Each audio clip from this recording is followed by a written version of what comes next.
Hello बच्चों, welcome to classes online platform. और हम आगे की पढ़ाई करेंगे। देखिए, पिछले वीडियो में हमने आपको बताया था कि ट्रिग्नोमेट्रिक फंक्शंस की रेंज क्या होती हैं, इनवर्स फंक्शंस कब डिफाइंड होते हैं, हमें क्या करना होगा कि जो हमारे ट्रिग्नोमेट्रिक फंक्शंस हैं इनके इनवर्स एग्जिस्ट करते हैं। तो हमने ये देखा था कि भाई रेंज तो मान लो पता है, जो डोमेन है ना वो बड़ी इधर उधर भागती रहती है, तो we have to restrict the domain. तो डोमेन को रिस्ट्रिक्ट करते हैं हम लोग और फिर उसका इनवर्स डिफाइन करते हैं। जो पहला इनवर्स फंक्शन है वो हमारा है sine inverse x is equal to y, y is equal to sine inverse x। अब कुछ चीजें इस देखिए, बाकी सारे ग्राफ को हम सिमिलर ढांचे में बनाते जाएंगे। इसका पहला ग्राफ बनाने से पहले ग्राफ में आपको कुछ चीजें क्लियर होनी चाहिए। पहली चीज तो ये जो साइन इनवर्स x का ग्राफ आएगा वो आएगा किससे? वो आएगा साइन से, साइन से। तो साइन एक्स का ग्राफ आपको पता होना चाहिए। तो हम कहेंगे कि चलिए पहले हम ड्रॉ करते हैं y is equal to sine x. इसको हम इधर इसलिए लिख रहे हैं बच्चों कि यहां पर अब ध्यान से देखिए x and y are interchanged. इसका मतलब है कि इन जनरल हमारा लिखा क्या होता है, sine inverse y is equal to x, ये लिखना चाहिए था हम, x is equal to sine inverse y। लेकिन बच्चों देखो, साइन इनवर्स हम एक फंक्शन डिफाइन कर रहे हैं, साइन इनवर्स हम एक फंक्शन डिफाइन कर रहे हैं। तो इन जनरल जैसे हम y is equal to x square define करते हैं तो क्या करते हैं, अपना जो x होता है वो हमारा इंडिपेंडेंट वेरिएबल होता है। तो अपनी एक्सीस को नहीं बदल सकते, एक्सीस को नहीं। अगर हमने साइन इनवर्स को एक फंक्शन का नाम ही दे दिया, जैसे साइन एक्स एक फंक्शन है, तो इन जनरल हम एक्स पे आपका थीटा लेते हैं और वैल्यूज वाई पे आती हैं। उसी तरीके से साइन इनवर्स जो फंक्शन है, साइन इनवर्स जो फंक्शन है वो हम कहते हैं भैया कि इसमें भी आप जब एक्स पुट करोगे तो वो एक्स एक्स एक्सिस से ही उठाओ ना। तो इसलिए हम क्या करते हैं, we interchange the x and y. Inverse समझिएगा, यहां से ड्रॉ हम यहां करेंगे। तो साइन एक्स का मतलब है कि देखिए साइन एक्स ये आपका y is equal to sine x का ग्राफ होता है।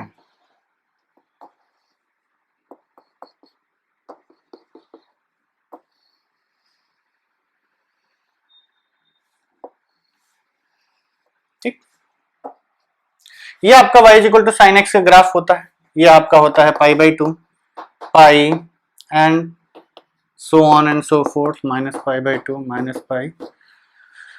ये कब है, जब आपने x ये पुट किया तो y ये मिला, x ये पुट किया तो y ये मिला। ये आपका y is equal to sine x का ग्राफ है। तो साइन इनवर्स y क्या x, तो हम कहेंगे भाई चलो यहां से y पुट करेंगे तो ये x मिलेगा, यहां से y पुट करेंगे तो ये x मिलेगा। लेकिन अब हमें पुट क्या करना है, अब हमें पुट करना है x। तो सबसे पहली चीज कि हमको करना क्या पड़ेगा कि भाई इन वैल्यूज को हम यहां लेके आएंगे, इन वैल्यूज को यहां लेके जाएंगे, दोनों एक्सिस को इंटरचेंज करेंगे। एक्स एक्सिस की जगह हम वाई एक्सिस लिखेंगे और वाई एक्सिस की जगह एक्स एक्सिस लिखेंगे। ठीक, तो चलिए ड्रॉ करते हैं। इसका मतलब है this implies that inverse functions की डेफिनेशन के हिसाब से हम कहेंगे x is equal to sine y. अब x is equal to sine y का ग्राफ बनाना है। बहुत ध्यान से समझना बच्चों, बहुत ध्यान से, एकदम पहली लाइन है, यही अगर समझ में आ गई तो इनवर्स का ग्राफ कभी दिक्कत नहीं करेगा। ठीक, बच्चों को कंफ्यूजन यही होता है कि भाई हमारा ग्राफ ऐसा है, सडनली ऐसा क्यों बना देते हैं, ऐसा है ऐसा क्यों बना देते हैं।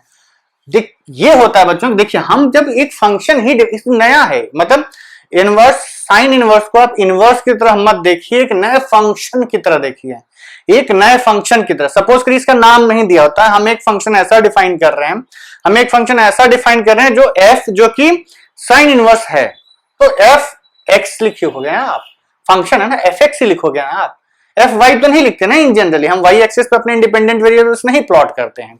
इसलिए हम क्या करेंगे कि अब जो हमारा फंक्शन बनेगा वो क्या बनेगा, x is equal to sine y. ये है हमारा फंक्शन, दोनों तरफ साइन ले लो, साइन इनवर्स साइन, जैसे इसका आप साइन ले लीजिए तो sine y is equal to sine of sine inverse x. क्या आएगा, sine inverse sine x, sine of sine inverse x क्या आएगा, एक्स। क्यों, क्योंकि f of f inverse x is equal to x. ये तो पढ़ा ही है आपने, अभी ट्रिग्नोमेट्री, अभी रिलेशंस एंड फंक्शंस में हम पढ़ के आए हैं कि किसी फंक्शन का उसी फंक्शन पे एफओजी जीओएफ निकालते हैं, अगर वो एक दूसरे का इनवर्स होता है तो रिजल्ट क्या मिलता है, अंदर वाला वेरिएबल बाहर आ जाता है। तो यहाँ पर भी क्या आ जाएगा, बाहर आ जाएगा। अब ये है हमारा x is equal to sine y का ग्राफ, मतलब थीटा कहां रहेगा, थीटा कहां रहेगा, y एक्सिस पे रहेगा। बस इतना समझ लो, उसके बाद ग्राफ में कोई दिक्कत नहीं है। मतलब हमारा थीटा अब चला जाएगा y एक्सिस पे। प्लॉट करना स्टार्ट करते हैं। आपने सब जीरो पुट किया, जीरो आया।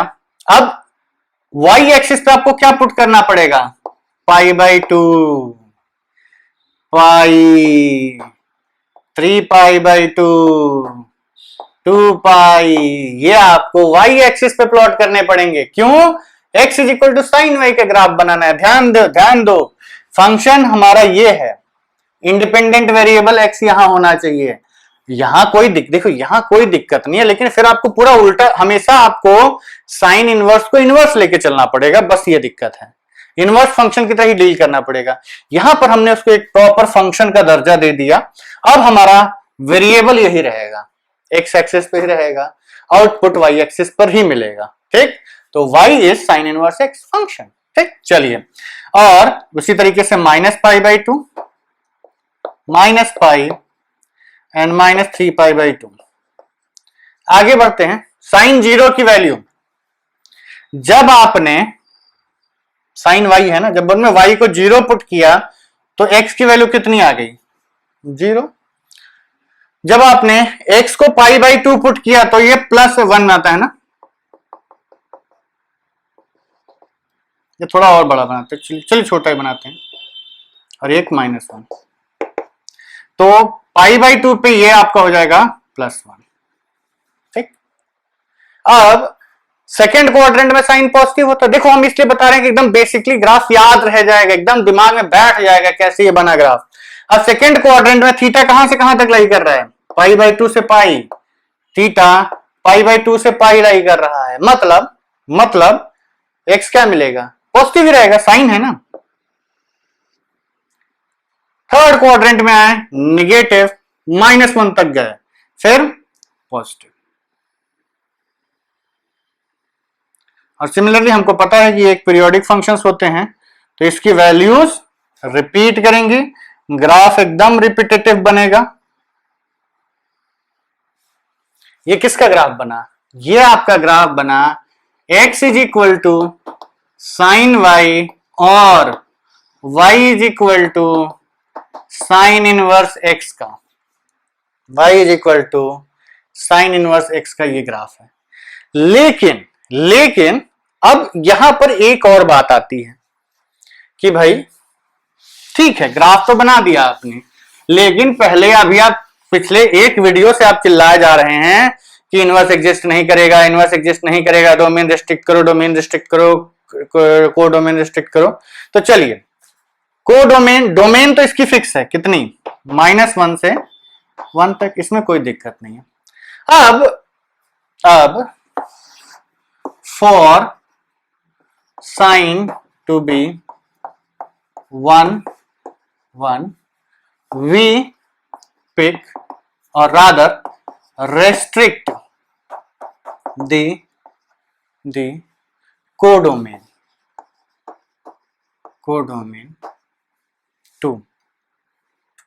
to। अब यहां पर एक बात आती है बच्चों कि आप इसमें कोई भी एक ऐसी ब्रांच चूज कर लीजिए, कोई भी एक ऐसी ब्रांच चूज कर लीजिए जिसमें आपका फंक्शन 1 1 हो जाए। फॉर एग्जाम्पल हम ये ब्रांच चूज कर सकते हैं। तो फर्स्ट कौन सी ब्रांच ली हमने, -π/2 से +π/2।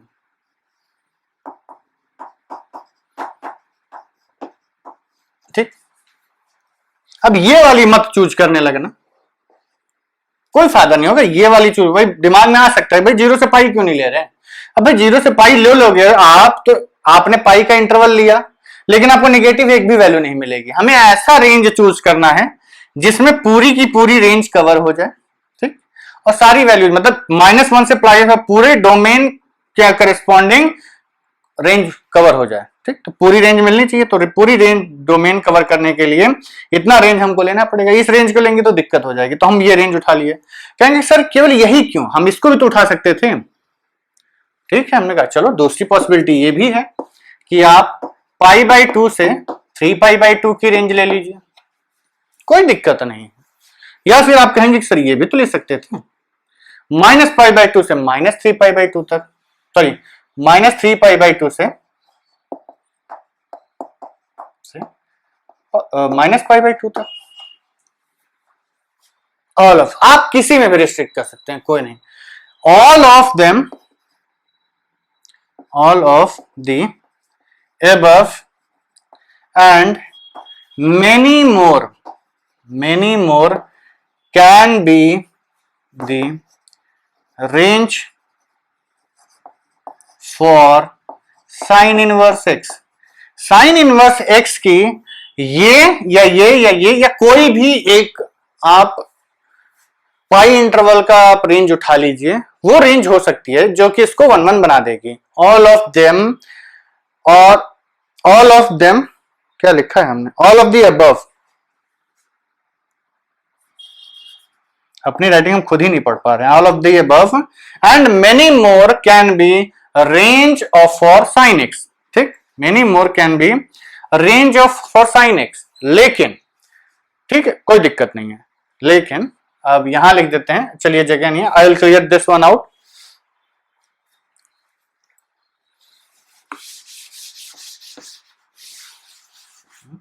sin x, all of the above on and many more can be the range of sin inverse x to make sin inverse x defined, 1 1 हो जाएगा ना साइन आपका, defined, but minus pi by 2 to pi by 2 is called the principal, many more branches are there but this is called the principal value branch for sin inverse x, ठीक। ये sin inverse x की principal value branch है। हम मतलब देखिए आपके पास options बहुत सारे हैं, पर किसी एक को तो फिक्स करना पड़ेगा। तो मैथमेटिक्स के जो ज्ञाता लोग हैं उन्होंने इसको फिक्स कर दिया भाई कि हम इसको प्रिंसिपल वैल्यू ब्रांच मानेंगे। मतलब जब भी आपको x -1 से 1 के बीच मिलेगा आप ये आंसर रिपोर्ट करेंगे, अनलेस अदरवाइज स्टेटेड, अनलेस आपको बोला ही जाए कि भाई आप ये वाली प्रिंसिपल इस वैल्यू ब्रांच में आप रिपोर्ट करिए तो आप वहां रिपोर्ट करेंगे। अदरवाइज आपसे केवल पूछा गया कि साइन इनवर्स इसकी वैल्यू बताइए तो आप इसी रेंज में आंसर करेंगे। किस रेंज में, माइनस पाई बाई 2 से पाई बाई 2 तक, ठीक। तो चलिए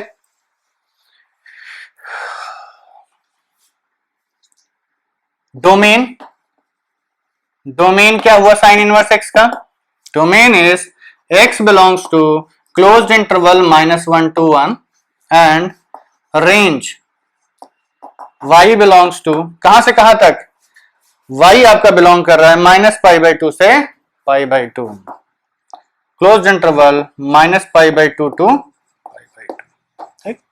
दोनों को लेना है, -1 को भी लेना है, +1 को भी लेना है। तो ये हुआ आपका domain and range of sine inverse x, और ये हुआ आपका ग्राफ ऑफ, देखिए आपके पास कलर्ड पेन्स होंगे, आप इस ग्राफ को पूरा बनाइएगा और इस पोर्शन को आप ब्लैक कर दीजिएगा या रेड कर दीजिएगा to denote that this is the principal value branch, ठीक है। ये आपकी प्रिंसिपल वैल्यू ब्रांच है साइन इनवर्स एक्स के लिए, ठीक है बच्चों। चलिए इसको आप लोग ध्यान से देखिए, समझिए, तब तक हम इस बोर्ड को क्लियर कर देते हैं, ठीक है बच्चों। तो देखिए हमने अभी तक क्या देखा कि y is equal to sine inverse x, मतलब जितना आपको याद रखना है वो क्या है, y is equal to sine inverse x का ग्राफ होता है आपका -1 माइनस पाई बाई 2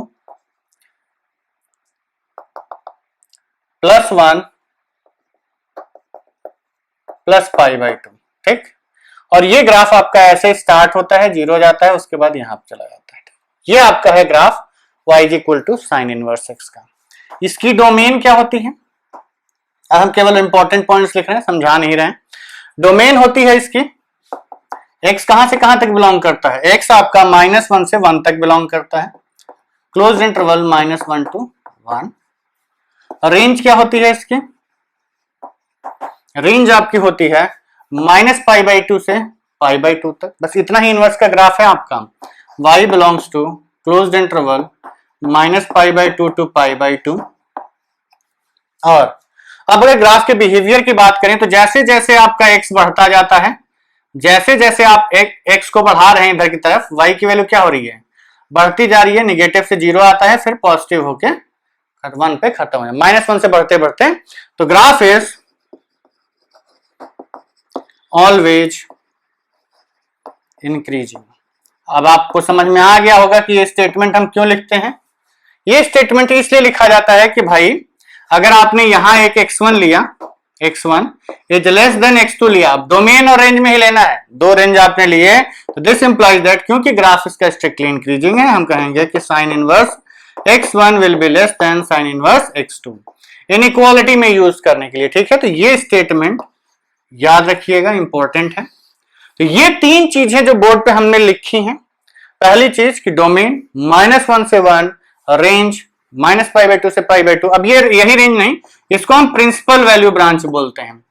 इस प्रिंसिपल वैल्यू ब्रांच में अगर कोई रिस्ट्रिक्शन नहीं लगाई गई है तो आपका आंसर इसी रेंज में रिपोर्ट किया जाएगा, आपका आंसर इसी रेंज में रिपोर्ट किया जाएगा। ठीक, अनलेस अदरवाइज वो आपसे कुछ कह दे। देखिए एनसीईआरटी में तो नहीं पूछेगा, एनसीईआरटी में ऐसा कुछ नहीं है।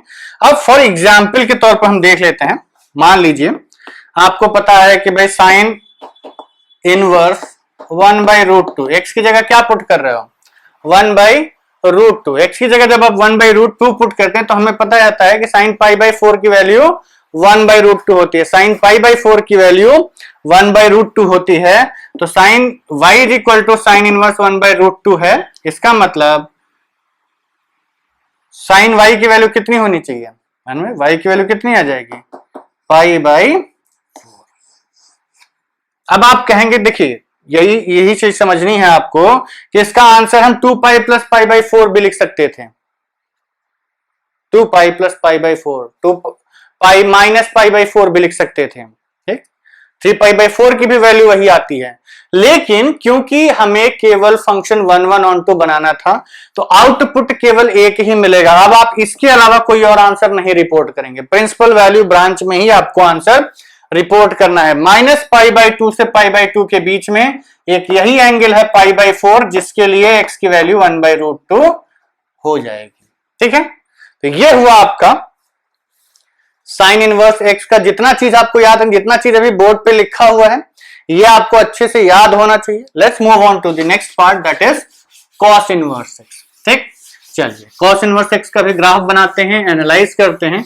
और समझिएगा बच्चों, देखिए आपको ध्यान से समझना है कि जैसे हम ग्राफ बना रहे हैं ना, ऐसे बनाओगे तो एकदम याद हो जाएगा ग्राफ। जैसे हम ग्राफ बना रहे हैं ऐसे बनाओगे तो एकदम ग्राफ याद हो जाएगा। चलिए स्टार्ट करते हैं। Second, y is equal to cos inverse of x, y is equal to cos inverse of x। सबसे पहले cos x की ग्राफ बात करते हैं। पहले cos x, देखिए सेम वही लॉजिक देना है कि भाई cos इनवर्स को एक फंक्शन मान लिया है तो इंडिपेंडेंट वेरिएबल x एक्सिस पे लेना है, इसलिए हमने cos इनवर्स x लिखा है। अभी हम cos x का ग्राफ केवल यहाँ रेफरेंस के लिए बनाते हैं।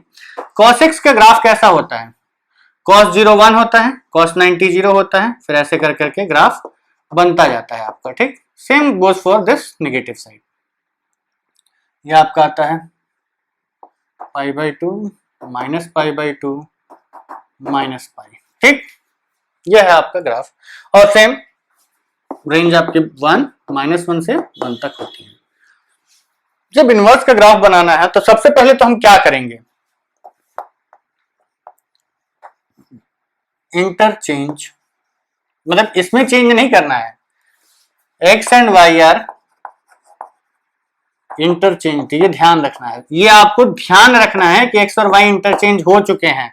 आप इसी में मत रेस्ट्रिक्ट करने लगिएगा, इसमें नहीं रेस्ट्रिक्ट करना है, पहले इस ग्राफ को पलटना पड़ेगा।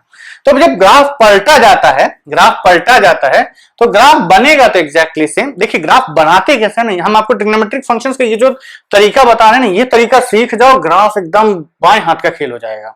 स्टार्ट करते हैं। आपको कॉस के अंदर ये y है, ये x है, इसका क्या मतलब है? इसका मतलब है कि x is equal to cos phi. अब y की जगह हमें क्या पुट करना है? थीटा। मींस अब हम इस एक्सिस पे क्या लेंगे? एंगल्स लेंगे। बिल्कुल सही, लेते हैं।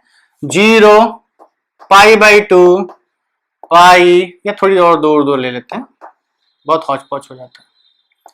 π/2, पाई, 3π/2, उसी तरीके से इधर -π/2, -π, बस इतना ही रखते हैं, ठीक।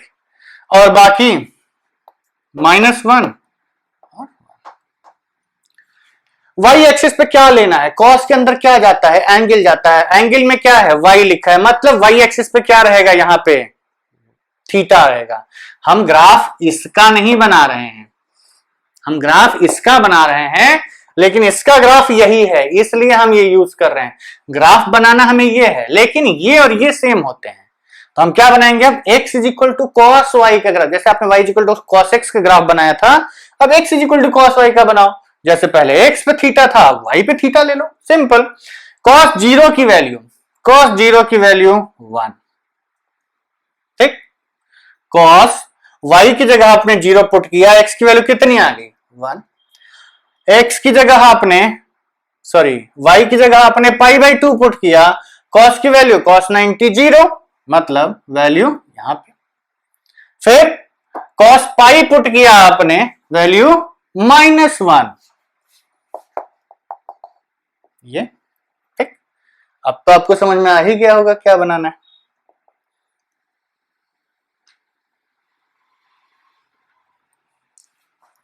ठीक, एक रेंज का हमने बना लिया, बाकी इसी के फोटोकॉपी होता है।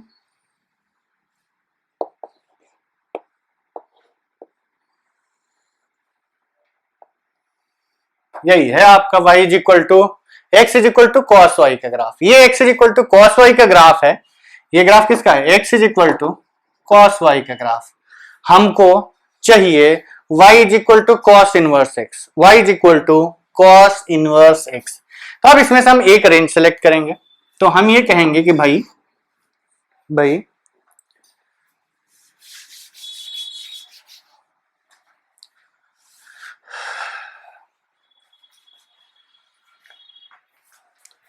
cos inverse x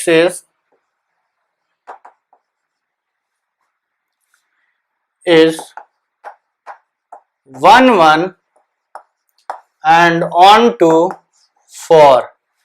या तो आप ये रेंज ले लीजिए, ठीक, एक रेंज ये हो सकती है। हमें 1 1 ऑन तो चाहिए ना, रिपीटिशन नहीं चाहिए, मिनिमम नहीं चाहिए, इनटू नहीं चाहिए, तो ये तो हम फिक्स कर ही चुके हैं कि -1 से 1 रहेगा। डोमेन क्या होगा? x कहां से कहां तक पुट करेंगे? Minus, domain is x belongs to closed interval -1 to 1। अब आते हैं रेंज पे। तो रेंज देखिए बच्चों, रेंज कुड बी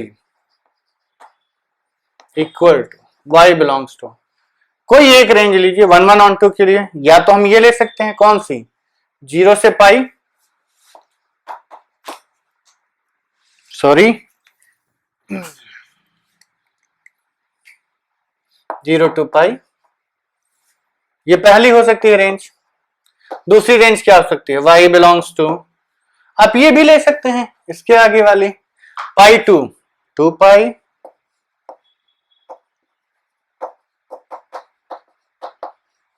या फिर नीचे वाली भी ले सकते हैं 0 से -पाई और अदर -पाई से 0। तो हम कहेंगे भाई इन तीनों के लिए all of the above ranges and many more हम क्यों लिखते हैं?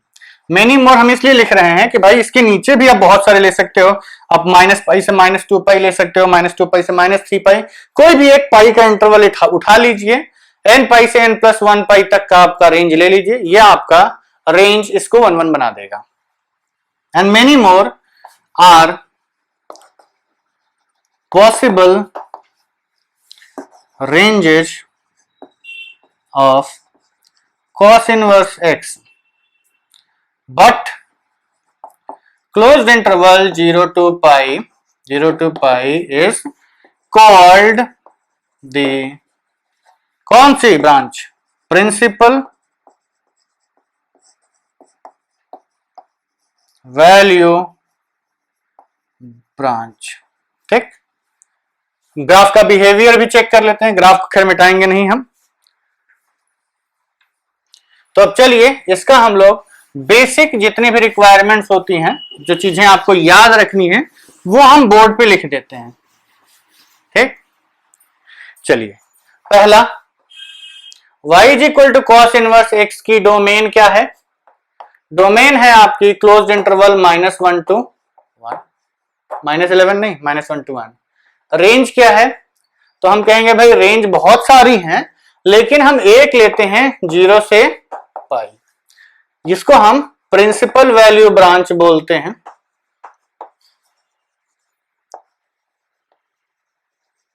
ठीक, और ग्राफ है कैसा? तो ग्राफ आप ऑब्जर्व करिए, जैसे जैसे आप x को बढ़ाते जा रहे हैं, y की वैल्यू पाई -1 पे पाई है, -1 पे पाई है, π/2 पे 0 हुई और 0 पे वापस 1 हो गई। मतलब जैसे जैसे आपने x को -1 से 1 की तरफ बढ़ाया, थीटा की वैल्यू y से 0 की तरफ कम होती गई। मीन्स द ग्राफ इज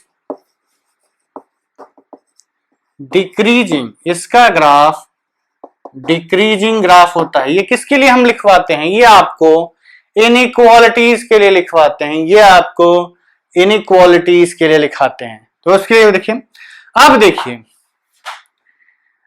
समझने की बात यह है कि जब 0 से -π/2 से π/2 साइन का था, तो उसमें नेगेटिव एंगल्स आएंगे, लेकिन इसमें कोई भी आंसर कभी आपका नेगेटिव नहीं रिपोर्ट होगा। रेंज क्या है? 0 से पाई, पूरी पॉजिटिव रेंज है। कॉस इनवर्स x का आंसर अगर नेगेटिव आ गया, समझ लो कुछ आपने गड़बड़ कर दिया है। ठीक, तो चलिए सपोज करिए हमने आपसे कहा कि साइन इनवर्स 1/√2 की वैल्यू रिपोर्ट करो, -1/√2 की, और कॉस इनवर्स -1/√2 की वैल्यू रिपोर्ट करिए। बताइए क्या थीटा रिपोर्ट किया जाए?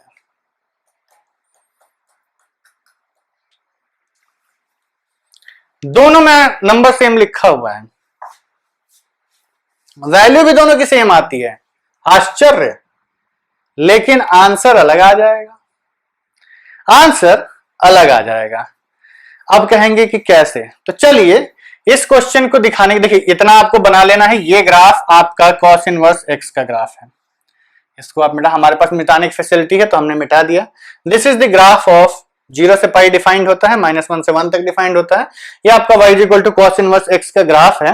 अब देखिए ये जो वैल्यू हमने यहां लिखी है, इसको हम अभी आपको ग्राफ दोबारा बना के बताना पड़ेगा कि क्यों, क्या आंसर आएगा। ठीक है, give me some time to clear the board and write down the required things. ठीक है बच्चों, तो देखिए क्वेश्चन ये कह रहा है कि आपको साइन इनवर्स -1/√2 बताना है। ठीक, कॉस इनवर्स -1/√2, ग्राफ दोनों का हम पढ़ चुके हैं। दोनों की रेंज क्या होती है? -1 से 1। देखिए याद करने के लिए हम फटाफट ग्राफ बता रहे हैं, कैसे याद रहेगा। ये x है, ये y है, ये भी y है। x कहां से कहां तक रहेगा? x दोनों में -1 से 1 तक रहेगा। ये हम cos इनवर्स x का बनाएंगे और ये हम sin इनवर्स x का बनाएंगे। अब ये बताओ थीटा कहां से कहां तक वेरी करेगा? साइन की रेंज कहां से कहां तक आई थी? -π/2 से प्लस पाई बाई 2 तक। ठीक, कॉस की रेंज कहां से कहां तक ली थी हमने, प्रिंसिपल वैल्यू ब्रांच की बात कर रहे हैं, 0 से लेकर के पाई तक, यही लिया था हमने। बस अब कुछ नहीं, कॉस पाई की वैल्यू -1, कॉस का ग्राफ है ना, और 0 पे 1, इतना ही है। और साइन इनवर्स -1 की वैल्यू -पाई/2 और +1 की वैल्यू, ये फिक्स कर लिया, एंड पॉइंट फिक्स कर लो दोनों के। इसका एक एंड पॉइंट यहां पे है, एक एंड पॉइंट यहां पे है, इसका एक एंड पॉइंट यहां पे है, एक एंड पॉइंट यहां पे है, ठीक? बीच में एक जगह 0 होता है, तो साइन 0 0 यहां से पास होते हुए ग्राफ बनाना है इसका, यहां से पास होते हुए ग्राफ बनाना है ये, ठीक? तो ये हो गया आपका कॉस इनवर्स एक्स का ग्राफ, और ये हो गया आपका साइन इनवर्स एक्स का ग्राफ, बना लिया। अब आते हैं -1/√2 पे, -1/√2, इसके -1/√2 0 से -1 के बीच में लाई करेगा, -1/√2, इसके लिए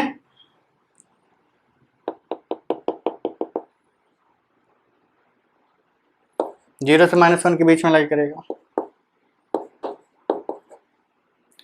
अब x की वैल्यू रिपोर्ट करते हैं, इसके करस्पॉन्डिंग ये वैल्यू आएगी, इसके करस्पॉन्डिंग वैल्यू आएगी, मतलब ध्यान दीजिएगा, हम मान लेते हैं कि sine inverse -1/√2 is equal to theta, इसका मतलब साइन थीटा की वैल्यू क्या आएगी, -1/√2। इसमें हम मान लेते हैं cos inverse -1/√2 is equal to alpha, तो cos अल्फा की वैल्यू क्या आएगी, -1/√2। देखो यही एग्जाम्पल हमने स्पेसिफिकली इसलिए लिया है, ये जो हम लोग डोमेन रेंज रेस्ट्रिक्ट कर रहे हैं ना, ये क्यों रेस्ट्रिक्ट कर रहे हैं और कैसे आंसर पे इफेक्ट पड़ता है ये समझ में आ जाए। साइन इनवर्स 1/√2 का आंसर किस क्वाड्रेंट में जा रहा है, -पाई/2 to 0, -पाई/2 to 0, फोर्थ क्वाड्रेंट का एंगल रिपोर्ट करना है, लेकिन निगेटिव के साथ, तो ये आ जाएगा थीटा इज इक्वल टू -पाई/4। ठीक, इसमें आते हैं, इसमें 1/√2 की वैल्यू रिपोर्ट करनी है, -1/√2 की वैल्यू रिपोर्ट करनी है, और थीटा कहां से कहां तक रिपोर्ट करना है, 0 से पाई के बीच में, 0 से पाई/2 के बीच में, तो ये पॉजिटिव है, निगेटिव सेकेंड क्वाड्रेंट में गया, कौन सा थीटा आएगा, अल्फा की वैल्यू कितनी आ जाएगी,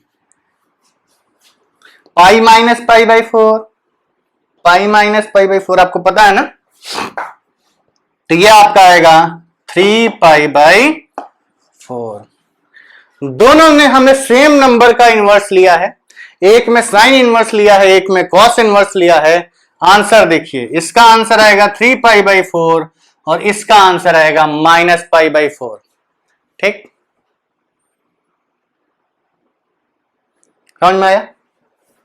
यही चीज समझनी है बच्चों। देखिए हम इस एक एग्जाम्पल को क्वेश्चंस बहुत सारे करवाएंगे, एक्सरसाइजेस डिस्कस करेंगे, बहुत प्रैक्टिस होगी, लेकिन ये जो कॉन्सेप्चुअल डिफरेंस होता है ना, ये समझिएगा। ये इसलिए भी हम इन्हीं दोनों पे आपको ये बता रहे हैं, कारण ये होता है कि हर एक ट्रिग्नोमेट्रिक फंक्शंस के इनवर्स की प्रिंसिपल वैल्यू ब्रांच या तो ये होगी या ये होगी, इन्हीं दोनों में से एक प्रिंसिपल वैल्यू ब्रांच आपको लेनी है। अगर एंगल कॉस से रिलेटेड है, अगर एंगल कॉस से रिलेटेड है, जैसे कॉस सेक कॉट जिसमें कॉस आता है, ठीक, वो -π/2 से π/2, बाकी और रिस्ट्रिक्शंस हैं, और जिसमें साइन आता है, साइन कोसेक और टैन, ये सब -π/2 से π/2। ठीक, तो ये है आपके डोमेन रेंज को रिस्ट्रिक्ट करने का तरीका। क्यों करते हैं, किस लिए करते हैं, आपको समझ में आ गया होगा।